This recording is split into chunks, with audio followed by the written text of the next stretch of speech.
to the hit this show on the radio. So without further ado, let's carry on through now. 5, 4, 3, 2, 1, blast off! Young teenager, gather round. Hark to the sound I'm a putting down. Come on, baby, let the good time roll. Come on, baby, let me thrill your soul. Come on, baby, let the good time roll. Roll all night long. Hello, ladies and gentlemen. It's such a pleasure to have you here with the Geator, the boss with the hot sauce. First off, I want to thank all of you for coming out last night to Memories in Margate. It was amazing. From 7 o'clock up until midnight, all ages. The Geator Gold dancers, and then younger people coming in enjoying the music. So I thank you for that. And I also have to thank Pete from Chicken Pete's and Gino's for the food that they supplied. And also, if you saw the celebration today, as you know, Columbus Day is tomorrow. And I had the pleasure to do a thing with Pete Cherokee on ABC, Channel 6 today, highlighting what the Columbus Day parade meant to the Italian tradition. All great nationalities, all great people, all have a heritage, and we all rejoice in the heritage that we have, regardless of who you may be. And that's what the Italian heritage is about today. That being said, I want to play something for you. This man that I'm going to be talking to you about is legendary. If you've listened to my radio show, you heard me talk about my friend Burt Bacharach. You heard me talk about Teddy Pendergrass. You heard me talk about Jerry Lieber and Mike Stoller. You heard me talk about these are the great writers. But in my opinion, this is a man, and you'll hear the music before I talk to him. I will play the music, and you will know the music that he has produced.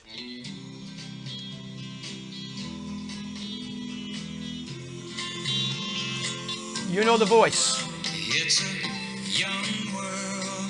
When you're in love, you're in a young world. Ricky Nelson, So take my hand and let me show you 1960. just how true young love can be. And then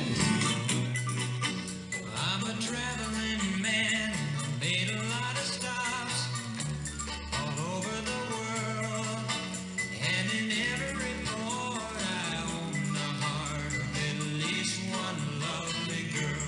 It's late, we gotta get on home. It's late, we've been gone too long. Too bad, we should have checked our time. Can't phone, we done spent every dime. It's late, we're about to run out of gas. It's late. Gary Puckett, the Union Gap.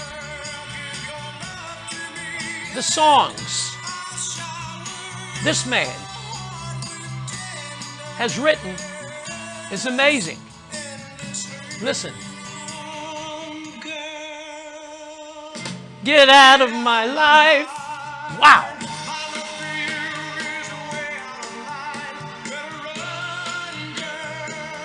Wow. And woo! Reliving precious moments sweetly. So many days have gone by, still I'm so lonely, and I guess there's just no getting over you.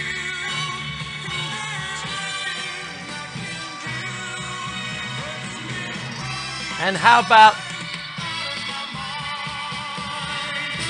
These are the eyes that never knew how to smile. Show and Tell? Into my life. Al Wilson, Ricky Nelson, These are the arms that long to lock Gary Puckett, Al Wilson. every night.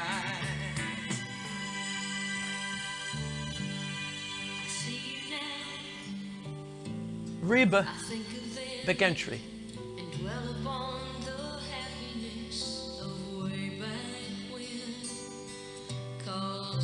that you said goodbye, the feelings just won't die, and I still long to hold you now and then. We can make it, baby. Touch and Go.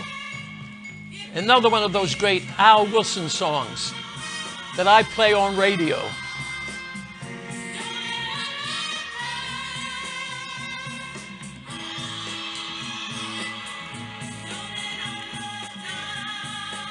And then, So you like Sunday picnics and yelling at the umpire at a baseball game. that makes two of us. Window shopping, Reba popcorn popping, waiting for and Jackie Ward, man. in a summer rain. Well, that makes two of us. That makes two of us. We're like birds of a feather. You're the eye of a hurricane, You know this one. the calm within the storm. John Anderson. When the day is done, you're the midnight sun. I can run to to keep me warm. You're the eye of a hurricane. I'm leaving in the night. Ladies and gentlemen, it is my pleasure. He is on the phone with me, the man that wrote all of these songs and much more. Jerry Fuller, how are you? I'm good. How about you, Geator? Well, my man, now that I'm talking to you, it's such a pleasure. I said to the audience watching us, you are, in my opinion, one of the unsung heroes of this industry. I mean, I go back with you. I knew at the beginning you were singing with your brother Bill. Yeah. And you had, I'm going to play something for you folks. I want you to hear this. This is something that's going to knock you out. This is one of the first songs that this songwriter, he sang. And I love it because it has a rhythm and blues feel. Hold on for 1 second. See if you remember this. When summer's here and winter fades by and school is almost through, you can bet all the stars that shine bright in the sky that I'll still be in love with you. Betty, my angel, won't you please be? Wow, that's you. How old were you before you were writing songs? Before I was writing songs, I was 17. And when did you record that? What, back 1959? Yep, I did. Oh my. I got a gig. I did a whole lot of demos and things around L.A. once when I moved out from Texas, and so I used the demos to get a gig on Challenge Records, and that's the first song I wrote for the new label. And it hit the charts. I loved it. You know, the people out there may not know this, you and I know this, but Challenge Records was owned by the legendary Gene Autry. Absolutely. He was my boss. Did you ever I got meet to go to the first Angels game with him. Did you ever meet Champion the horse? No, I never did. He was up to about maybe champion number 4 by then. So, but the big record that he had was by the Champs, Tequila. Absolutely. And were you on that session?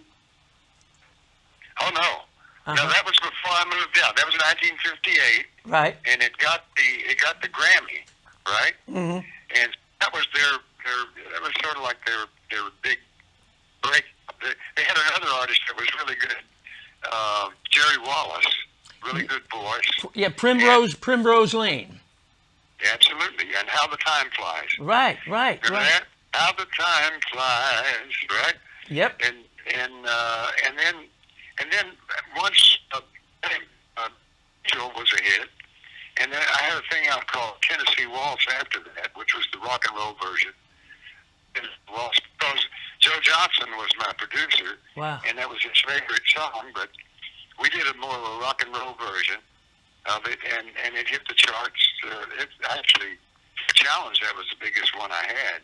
And so after that, they put me and the Champs together on tour. It's sort of like a double whammy.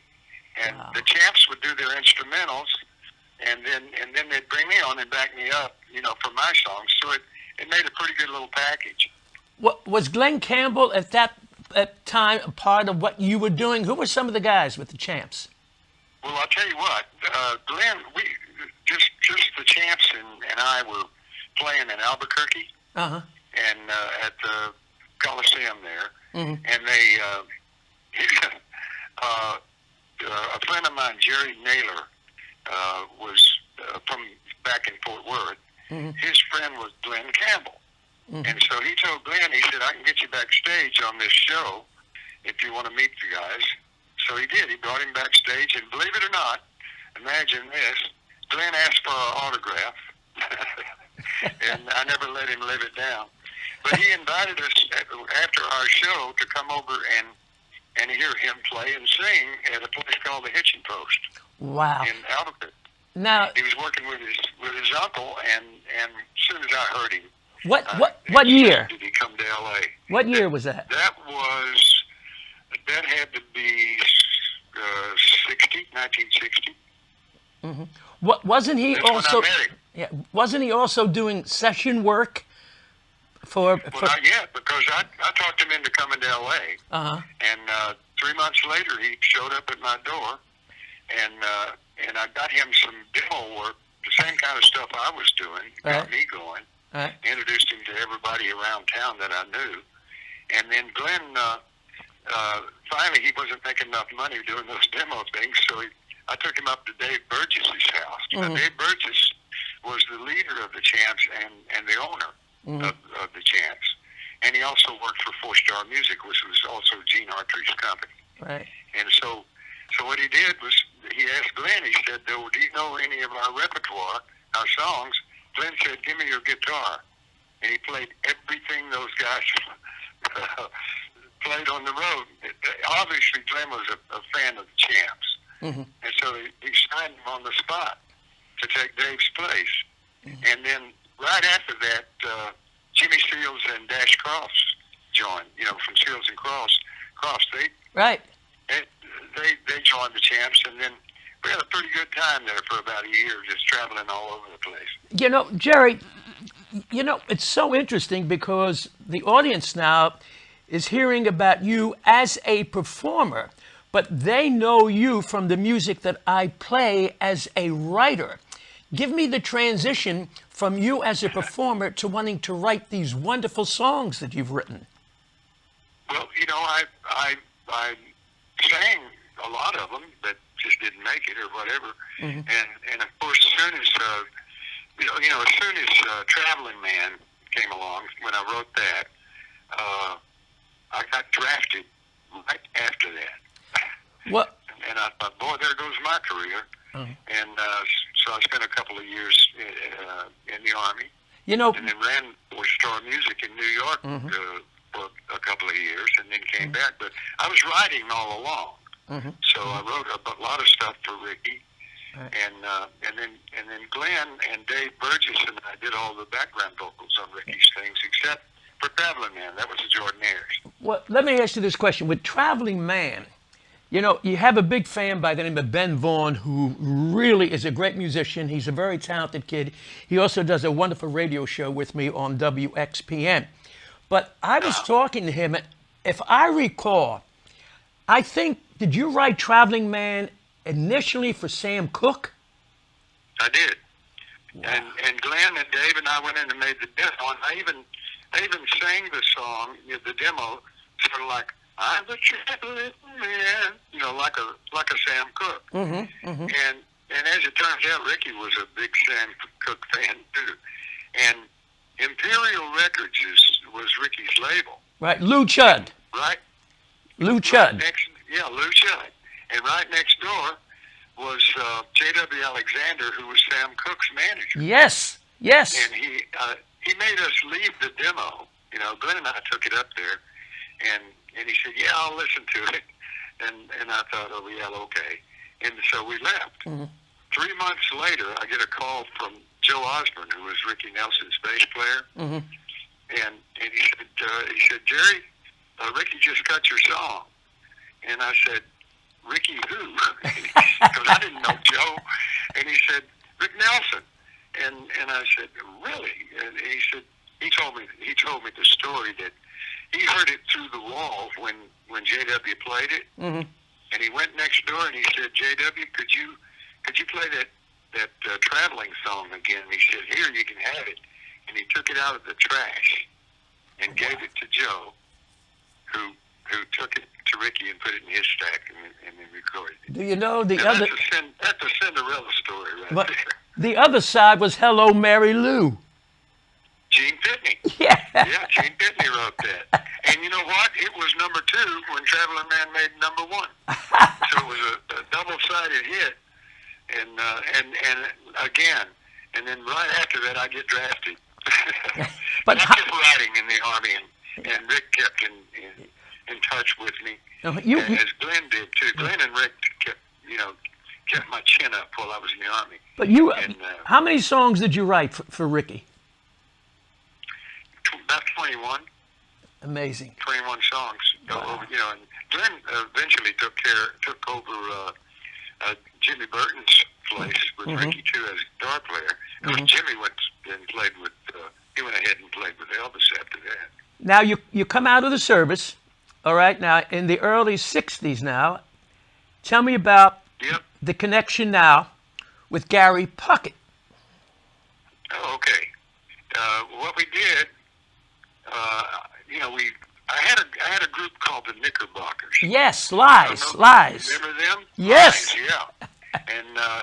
And I found them upstate New York while I was working back there in Manhattan.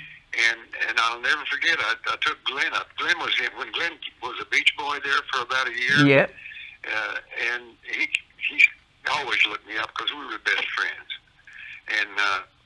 And I took him up to see these guys, and he flipped out over them and sat in with them, And they didn't even know who Glen was. And afterwards, I told them, I said, well, currently he's a beach boy, and they went crazy. But anyway, they played this song for me that they had written, and so as soon as I quit my job in New York, I called the home office and said, I'm coming back home. Do I still have a job? And they said, yeah. And I took the Knickerbockers with me. And that was my very first production. I'd never produced a record. I just wrote songs and sang. Okay. And then I got a gig. I got a call from Jack Gold at Columbia Records to offer me a job. He said, I understand you got a good ear for raw talent, because he knew about Glen, finding him. And I said, yeah. And he said, well, you want to be an A&R man for Columbia? I said, certainly. Well, the first thing they did for me was he made me mix a bunch of his albums that he had recorded, Jack Gold I'm talking about. Right. Yeah, he also was involved with Johnny Mathis. Yeah. Yeah. Oh, absolutely. Yeah. And he said, now go find us some hits. Go find us a hit singer. And Gary Puckett showed up in my office and played me a tape. And I wasn't real impressed with the band or with the sound of the song. But I loved that voice I heard, and so I said, I want to come down and see you. Where you playing? And he said, in a bowling alley lounge in San Diego. So that week, I was actually supposed to go see them on a Saturday night, but I went down on a Friday and didn't let them know I was there. And I heard him. He had a band. He had the Union Gap. Yeah, and so he as soon as he opened his mouth and started singing, I went, whoa, this guy's got a voice. So I went up to the backstage when they were done, and they said, you weren't supposed to come down till tomorrow. We were coasting tonight. And I said, well, you coasted really well. And I brought contracts back down to them the following week and signed them up. It's funny because I've said to my radio audience, when I play Gary Puckett, for some reason, he reminds me a little bit of Johnny Mathis. A lot of people said that at the time too. You know, Be- and it was and funny. The very first hit they had, I produced, but I didn't write, and that was "Woman, Woman."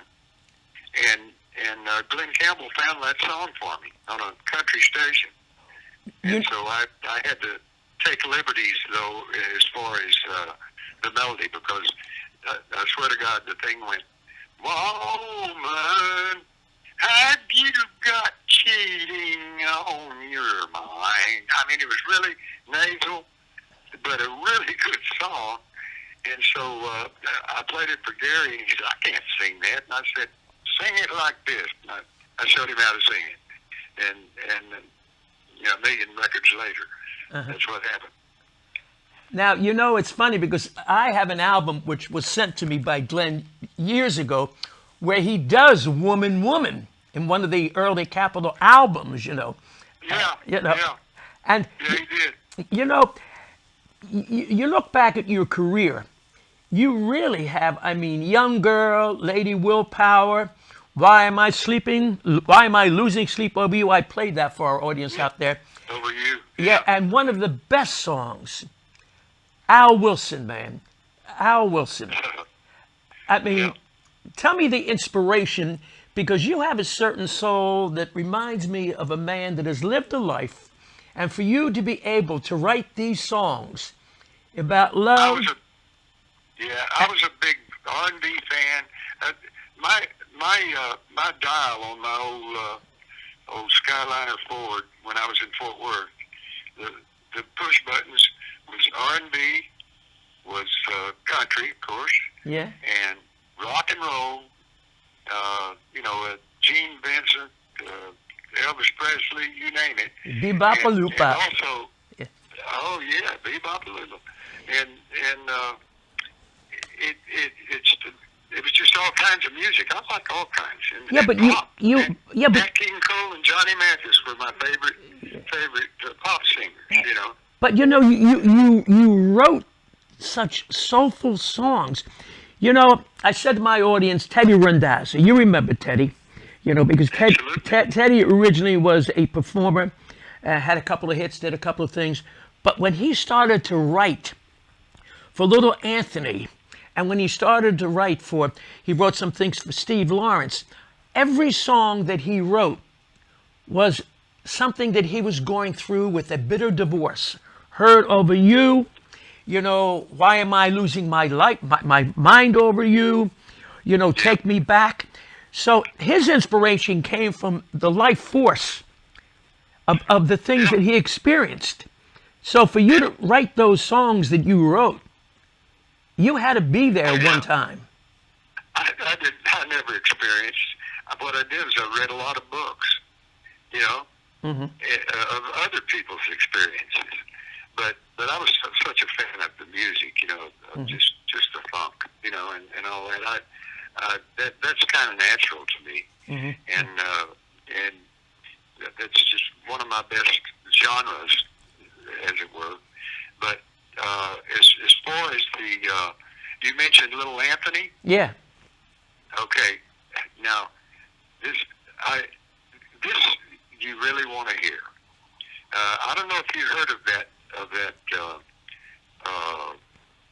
big box set that Johnny Mathis put out like 2 or 3 years ago. No. It has all 68 of his albums since he's been with Columbia Records. You mean Johnny Mathis? Johnny Mathis. Right. And it was like they had bonus cuts on each one, but it looked like a vinyl disc, but it's a CD of all those old vinyl discs, you know. Right. And 68 of them. Now 4 of them I produced, you know, and I was like an idiot. I sat down to listen to that entire box set. Drove my wife crazy. She'd come in every now and then and say, "Jerry, I love Johnny, but enough's enough." Ridiculous." I said, wait till I get to mine at least, to my port, because I want to compare them, see how they sound, how good of a mix they did on them and everything, you know. And so I'm listening to them. Then I get to one of them, where I think one of my favorite ones that I did, because one of my favorite songs was Too Young, the old Nat Cole. Yeah. They Yeah. tried to tell us we're too young, right? 1948. And so I did it with Johnny. I did a version of it, and just wonderful charts. But I can't remember who the arranger was on that. But Donnell Pershing. Uh-huh. Because I remember I took him home with me, and I said, "Here's what I want you to do. I don't mean to offend you, Donnell, but I gave him the Love Is the Thing album by Johnny Mathis. by Nat Cole. Okay. Oh, let's stop for a second. Hold on. Stop for a second. Yeah. That is my all-time favorite album. Favorite album. I mean, you know, wow. Love Is the It was Thing. mine too, and also Nat was Johnny's idol also. And Well, so, you know, he said, Jerry, "No, you know who arranged that, by the way? No. You know who? That's Gordon Jenkins. Oh yeah, no, that's exactly what I was going to tell you. Yes, I know. yes. I said, I want you to take this home to Darnell, and I said, no offense, please. Uh-huh. I love the way you arrange, but I want you to take home the Gordon Jenkins songbook here, and I want it to speak that way, and we're going to do it with Johnny. So we did Too Young, right? Now listen to it, and I'm listening to that album, and I forget some of the other cuts that were on the same album, except Let me tell you the songs, okay? When I Fall in Love, Okay. Stardust, Love Letters, Ain't Misbehaving. I'm talking about Johnny's album. Okay. That included it, right? Uh-huh. And I don't have it in my hand right now offhand, but I produced the whole album. But when it got to the bonus cuts that they threw in, which meant stuff that we put in the can and never put out, it got to. I listened to, of course, Too Young, and I remembered how well it sounded after we did it in Columbia Records. You know, we recorded with everybody. We did no overdubbing except for occasionally the vocal when there was a mistake. Yeah. But all 70 musicians were in the studio with the singers and percussion and French horns and everything. You know, that's where we did Johnny. I got to tell you a great story about what you're saying for the audience that's listening right now. You know, back in the day, you did it live with the musicians. Yeah, everything was live. Right. Yeah, and that is I love it when music goes through the air and not through a plug. Mm-hmm. You know. Mm-hmm. So anyway, I started listening to On the Outside Looking In. Mm-hmm. Right. Right. Which was Little Anthony Imperials, right? Written by Teddy. Yep. Yeah, written by Teddy. And I'm listening, and I'm on the outside looking in, right? Yep. Had to clear my throat, sorry. And I want to be back on the inside. And I put the, what happened was, I got halfway through it, and I said, boy, Columbia Records has really screwed up here. They should have had Anthony. No, it was my voice. Are you kidding me? What I used to do is, if Johnny didn't know the song quite yet, I'd say, here, sit here behind the console, and I'll go in and throw a quick vocal on it for you. And so I went and I sang it, and then I gave a copy of it when Johnny went on the road to rehearse it, and we put his vocal on later, which we never did. And somebody that put that whole package together didn't realize it wasn't Johnny's voice, it was mine. And I called him, and I said, you're not going to believe this, Johnny. I've been going through that. I said, have you listened to the album? He said, well, I should. I did them all, right? And I said, well, I'm listening to all of it. He said, well, you're a better man than me. And I said, and I broke the news to him. I said, on Outside Looking In, they didn't put your voice on it, just my voice. Dead silence. Did you get royalty? Then he came back on and he said, I thought he was going to be mad. He said, that's wonderful. And that is the biggest faux pas for Columbia Records I think I've ever heard. How many years were you with Columbia as a producer now? Only 3 years. Well, 3 O.C. years, Smith, though, you produced God Didn't Make Those Little Green Apples. Yep. How did... Son of Hickory Holler's Tramp Uh-huh. was the first one. Now, And then, of course, Little Green Apples. yeah, you know, when I spoke to O.C. way back then, he said to me that Columbia was going to drop him if you didn't come along and do something for him. Is that true? But yeah, yes, what they did was there were only 4 of us pop producers, A&R men at Columbia, and I was having really a good run there, especially in 1968 and everything. But and they, we'd already had 4 million sellers by the Gap, the Union Gap, and I produced other people along, and then they sent each 4 of us producers, a little 3-4 songs of O.C. singing. He was with Count Basie's band. Yep. Yep. Before that, and he did a lot of jazz. And when I heard his voice, that timbre of his voice, and I said, all the other 3 guys turned him down. And I said, I want, give me a shot at this guy. And so the first thing we did was, I found another song out of Nashville called "Son of Hickory Holler's Tramp," and we did that, which it was a hit. And then we did the album for that, and included Little Green Apples in it. And then I remember Jim Green.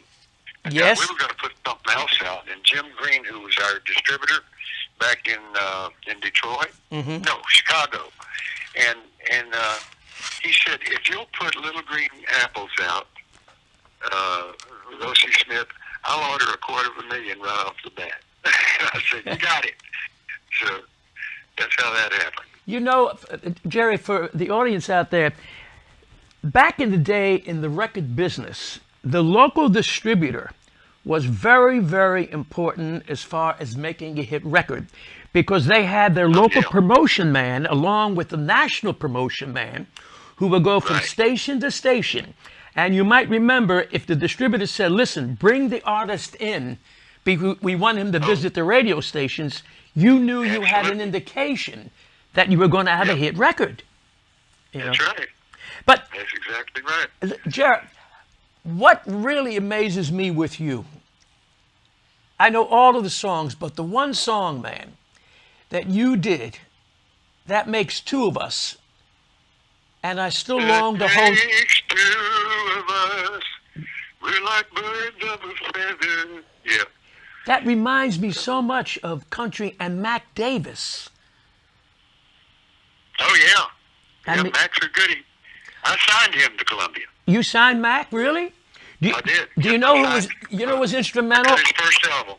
Wow. Nancy Sinatra told me about him years ago. He wrote for her. She and Billy Strange, a guy named Billy Strange, were his publishers, and that's how that's when he wrote "In the Ghetto" and "Memories," which is a beautiful song.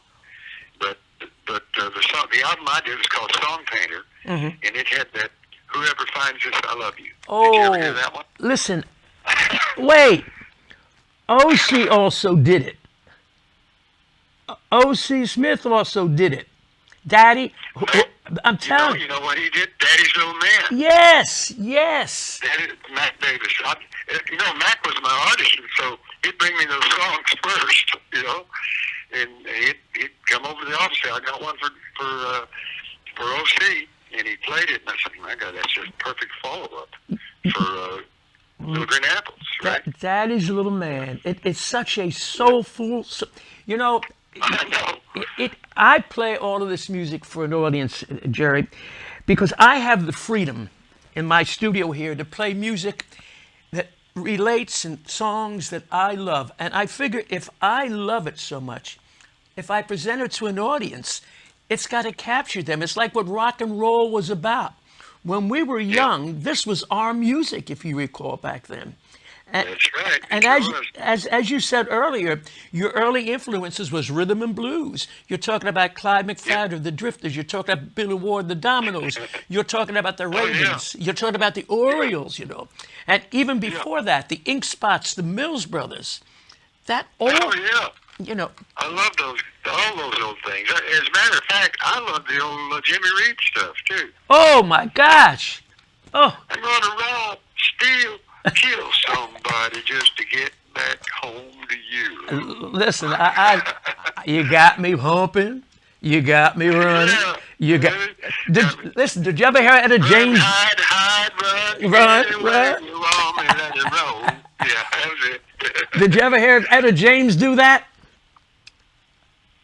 No, Oh. that had to be perfect. Oh Yeah. my! Listen, Etta James knocked it out, man. You got me humping. Yep, You got me running. yep, yep. Tell me about the industry today, because I talk to Frankie Valli and all my friends out there, and it's a whole different world today. Could you have done what you did back then today? You know what? I think if you have a good song, it'll break through all that stuff. Because I'm not real fond of a whole bunch of stuff that's out there now. Well, But I still like some of the country stuff. You know, it's gotten pretty pop. You know, and I like old traditional country too. You know? I'm from Texas. You know? tell me about Hank Williams.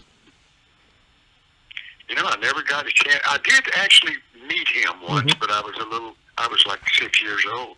and my brother and I got to sing on the same stage. I'll tell you a great story about Hank Williams, because, you know, so many great songs. Tony Bennett, I once had Tony on my TV show. So Tony recorded a song called Cold, Cold Heart. And as you know, that was Hank's song. So, It sure was. The name of the movie. yes, yep. Yeah. So Yeah. Tony's getting on a plane to go to LA, and who's on the plane is Hank Williams. So Yep. Tony was excited to meet him on the plane, and he said, "Hey, Hank, I'm Tony Bennett." And Hank Williams said, "I know who you are." He said, "You know, I've recorded one of your songs." Hank Williams said to Tony, "Yeah, I heard it, and I hated the way you did it." Well, Tony's still alive. Got one up on him, you know? Tony said, "I was so embarrassed." He said, "I just sat on the plane, didn't say anything else." But you know who my all-time, Say that, you know? you know what my all-time favorite was? Don Costa. Did you ever get a chance to work with Don and meet him? I never did meet him. I never got, worked with him or anything, but yeah, I loved him. You know, there were so many great, and you know, we were talking about Gordon Jenkins. I mean, the things that he did, not only for Nat King Cole, but the early things, the early things he did for Sinatra. I mean, amazing, you know, amazing. Yep. Here's another story that I think you may know.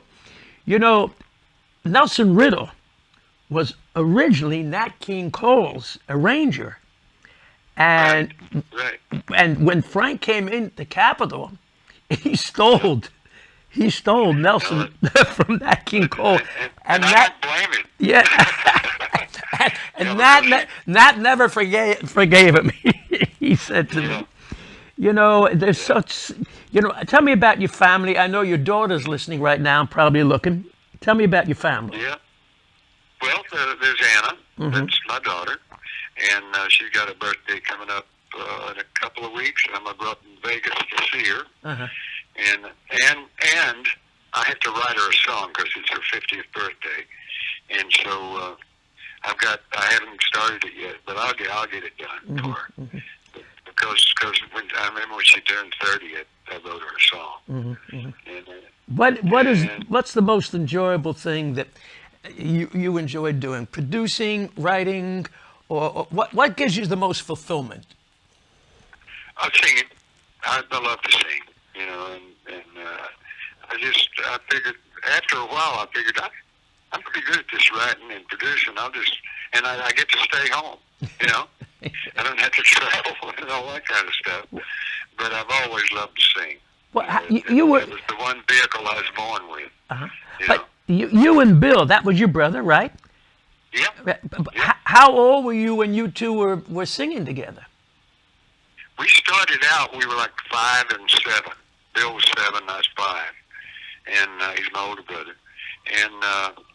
And then the mom would take us around and put us on every Lions Club, Rotary Club, talent contest, everything. And then, of course, in school, we did them every time there was some kind of a show at school, we'd sing on it, and we were the Fuller Brothers till we got sick of it. And so we sort of quit there for a while and got into sports and, and stuff like that. But then when we'd go and have a family reunion, and my grandpa, who was a horse trainer in Fort Worth, had one of those Stetson hats that hadn't been crushed yet. Yeah. And every time we'd get through singing at a reunion, they'd pass Grandpa's hat around, and it held a whole lot of money. And so everybody, and I thought, you know what, this singing isn't bad. not to mention, I got in the Golden Gloves as a fighter. Really? But yeah, a couple of years, and then another guy from when I finished with the Golden Gloves, I won that. Mm-hmm. But then when I started trying a few of those prize fights, TAAF things, and by the way, Jerry, a kid from Florida made me change my mind and decide to become a singer again. I was just going to tell you that. You know that Berry Gordy and Jackie Wilson were Golden Glove champs together. Did you know that when they were young? I didn't. Yeah, because Jackie was from Detroit and Berry was from Detroit. So when they were young, as a matter of fact, if you look at some of the early pictures of Jackie Wilson and also Berry, you could see that they took a couple of punches. Oh yeah, that's right. I got a good one for you. Go ahead. And not many people know this, but you probably do, Jerry. But when we were, I don't know. Oh, we went to see Johnny Mathis up at Reno. At Harris. Yeah. What is it? Not the El Dorado, but it was the tallest building in Reno. And okay. I had remembered that Johnny didn't like to play Reno for some reason. He never told me why. Mm-hmm. But then all of a sudden he's playing there, so I called Amy, his girl, and I said, Annette and I want to go up and see him. She said, so okay, we'll set it up. So we went up to Reno, and he had the penthouse. Mm-hmm. And I noticed, and so before the show, I was backstage with him, and I said, I thought you didn't like to play Reno. And he said, I told him I would play it, because they always ask him to play up there. Right. And I told him that if they'll give me the penthouse in this hotel, I'll play it. And they said, okay. And I said, why? And he said, because from the top floor, I can see the University of Nevada, Reno, UNR. I can see the playing field just above, the town of Reno. And he said, and that's where I beat Bill Russell's high jump, NCAA high jump record. Wow. Well, yeah, he was an Olympic champ. Mathis was very... He was in the Olympics. Yes. But, as a runner and as a high jumper. Now, Johnny was 5'8", and Bill Russell was 6'8". And I said, what? And he said, yeah, few people know that. But what happened was Mitch Miller, who was the A&R director then, yeah. Mm-hmm. Yeah, he went to San Francisco at, I forgot the name of the club, that they said, come and see this kid sing. Fairmount, Fairmount in San Francisco. Was it? The Fairmount. He told him, he said, you got your choice. Go to the Olympics or make an album for Columbia Records. And I think he made the right choice. Do you know what's interesting? Johnny Mathis broke through during the 50s when rock and roll was really rock and roll. He broke through with Chances Are, It's Not For Me to Say, When Sonny Gets Blue. you know, and I know all those, and I told him, I said, you know, the population of this country, of this world, grew a little bit with your first records there. oh yeah, You know, because you go out to Lover's Lane and turn Johnny Mathis comes on, you then. it's not for me to say. Oh yeah. You love me. Yeah. Listen, you sound pretty good, man. You should come on out and keep on singing, Jerry. I'm telling you. Yeah. Listen, Every now and then I try it. listen. Did you ever meet? You know, talking about Johnny, Helen Noga. Did you ever meet Helen when she was managing? Yes, I did. Oh yeah, I did. I met Helen. I remember she had a little in the bottom of her house. She had a rehearsal studio down there, and yeah, she was his manager for quite a while. Let me explain to the audience who Helen Noga was. Helen Noga managed Johnny Mathis, and they made a deal where she got 50% of whatever she got for him. Did you know that? know. Yep. She was like the female Colonel Sanders. Colonel Parker. No question about it. And there was a singer, you might remember Patti Page, the singing rage. That was my mother's favorite singer, and my mom could sing just exactly like her. I went to your wedding, your mama was crying, your daddy was crying. Yeah. How much is that yeah. doggy in the window? I was waltzing with my darling to the Tennessee waltz, right? Yep. That's Patti Page. Yep. And she, as a matter of fact, she had that record out, and I did too, but I had the rock and roll version. Right. She recorded on Mercury, and Yeah. the reason I mentioned her name, she had a manager called Jack Rail, and Helen Noga and Jack Rail had the same arrangement together, 50%, 50%. So back then, if a performer was a young kid and wanted to get a record and wanted to become a star, I don't have to tell you, they did anything they possibly could do to go with. How many of the writers, as you know, the kids that made the songs didn't get the writers' rights because the record company took it or the owner took it? You know what I'm saying? Yeah. Exactly. Yeah. That was a time, like I said. Same thing. I look out for my audience that's watching me now. I probably am the most fortunate guy, Jerry, because I have the freedom, as I've said so many times, to play music that has been a part of your life, my life, and all these wonderful songwriters and all the wonderful arrangers that contributed to this music today. We were talking about the fact you went into the studio, and I'll tell you a great story that Berry Gordy said to me. You would go into the studio, 70-piece orchestra, 40-piece orchestra. You'd have the singer there. You do 1 take, 4 takes, whatever you had to do, but you got it done. When he signed Sammy Davis, Berry signed Sammy Davis, and also he signed Bobby Darin. So I said to Berry, Berry, you made all the hits with the Temps and the Supremes and the Isley Brothers and the Marvelettes. He said, how come you couldn't make a hit with Sammy or Bobby Darin? He said, Geator, they wanted to come into the studio, do it like they did a nightclub act, and then leave, and didn't want to come back. He said, with my artist, I went over and over and redubbed, and it would take me maybe a month before I was really happy with the product that I had, you see. That's Sinatra was the same way. Yep.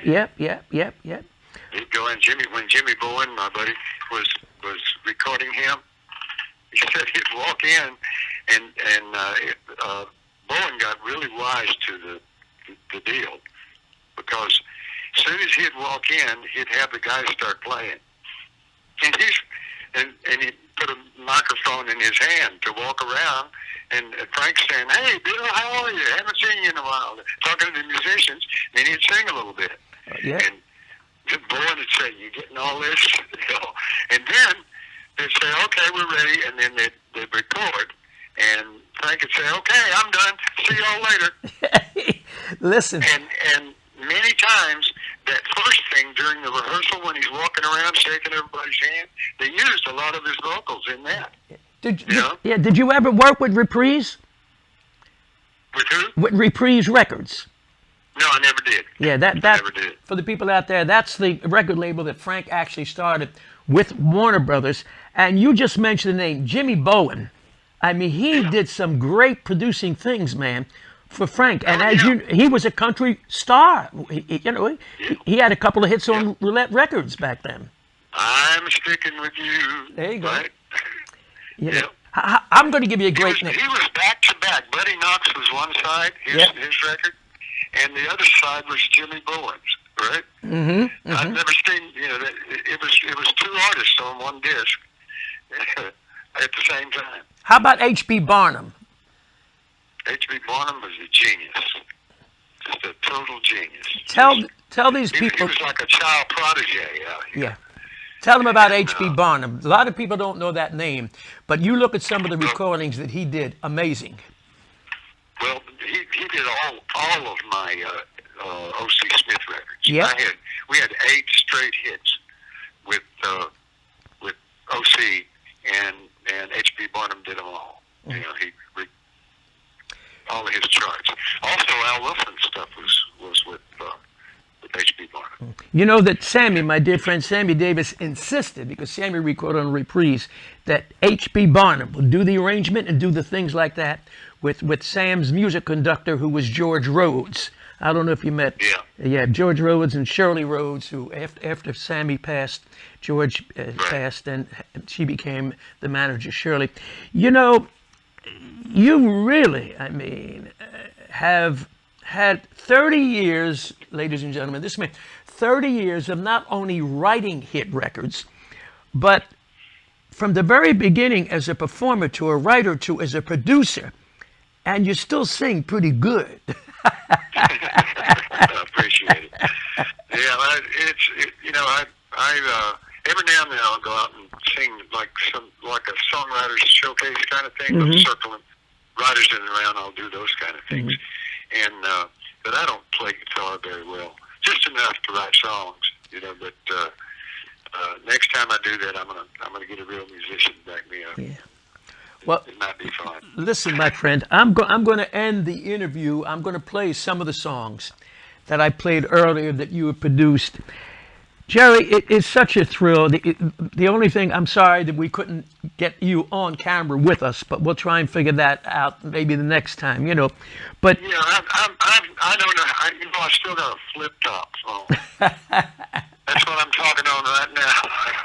Listen, you know who's got... I never got into Facebook or any of that stuff, and listen, I thought it's just too much for me. My son's a whiz at it, but not me.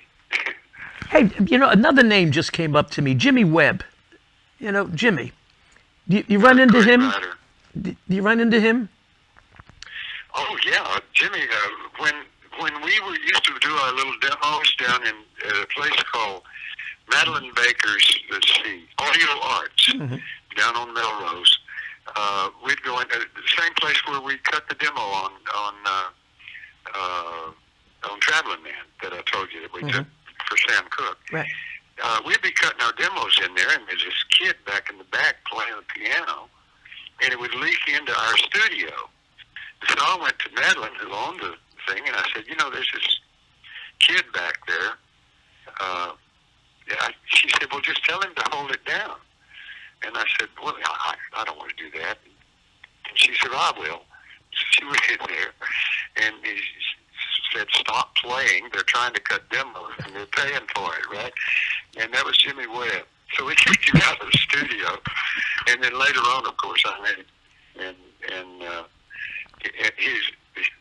Glen Campbell's got to be so happy that he met that man, because he wrote some great hits. Oh, yes, man. And do you know who Johnny Rivers did By the Time I Get to Phoenix first? That's right. That's right. Well, I think Johnny, I think maybe he bought that catalog from Madeline. Yep. Madeline Baker. Right? Yes, indeed. Yes, indeed. Yeah. There's so much. Johnny, I met him at a bar in New Orleans, and he was playing like behind the counter, one of those kind of things. And he's up there. So I met him after the thing, before he bought anybody. Yeah. But Listen, so many wonderful memories that you should be so proud, and your family should be so proud of you for what you have accomplished, making people happy appreciate that. with your music. Listen, through all of these tough times we have, music will keep us whole, music will keep us together, and music reaches every race, color, creed, nationality, and that's what the music's about. It's that Man, simple. I appreciate it. Listen, my man, appreciate it. I'm going to end this with the song. I think I'm going to be nominated again this year for the Songwriters Hall of Fame. Wow. And for the last 3 years, I've been nominated, and I thought, well, the third time was a charm. That didn't work. So tell your listeners, if anybody's out there that belongs to that society, I think I'm up for it again this year. Listen, I'm going to help you because my dear friend Seymour Stein. Good for you. Yes, I'm going to help you. You know, as a young kid by the name of Andy Paley, you know, who was a great today producer, worked with the Beach Boys, did some things with Jerry Lee Lewis. But I used to go to that writing thing. Kenny Gamble, by the way, from Philadelphia, is very much a part of that in the upper echelon. Campbell and Huff, yeah. Yes. Listen, Jerry Fuller, if anybody believes it belongs in the Songwriters Hall of Fame, man, you know I'm going to get it done. It may take time, but you all have been nominated, so it ain't going to be too much time. You hear? Well, I appreciate it. I wonder why they kept putting me on the thing, but I guess they had enough of my peers in that where they vote to see who gets nominated, do that kind of thing. Well, And listen. all of a sudden, When I play this clip that I made for you, the audience that maybe just tuned in, you'll hear who this man is. And again, I want to thank you for all that you have done and the wonderful music and the productions and everything that you've done, okay? I appreciate that. I'm going to play And it right now. Don't go away. Pleasure talking to somebody that knows their stuff. Okay.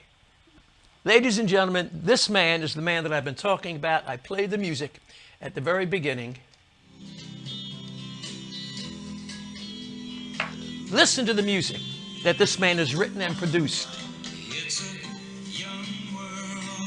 When you're in love, you're in a young world. So take my hand and let me show you just how true young love can be. I'm a traveling man, made a lot of stops all over the world. And in every port I own the heart of at least one lovely girl. It's late, we gotta get on home. It's late, we've been gone too long, too bad. We should have checked our time, can't phone. We done spent every dime. It's late, we're about to run out of gas. It's late.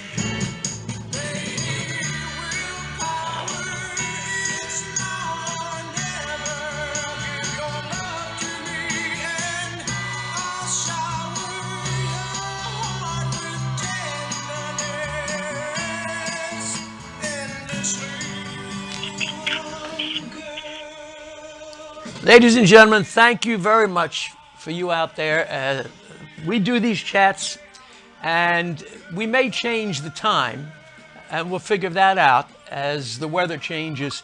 But just thank you for being there. And we'll be talking with Frankie Valli, Frankie Avalon, Dionne Warwick, Burt Bacharach, all these wonderful people that are part of what I live with, which is called show business.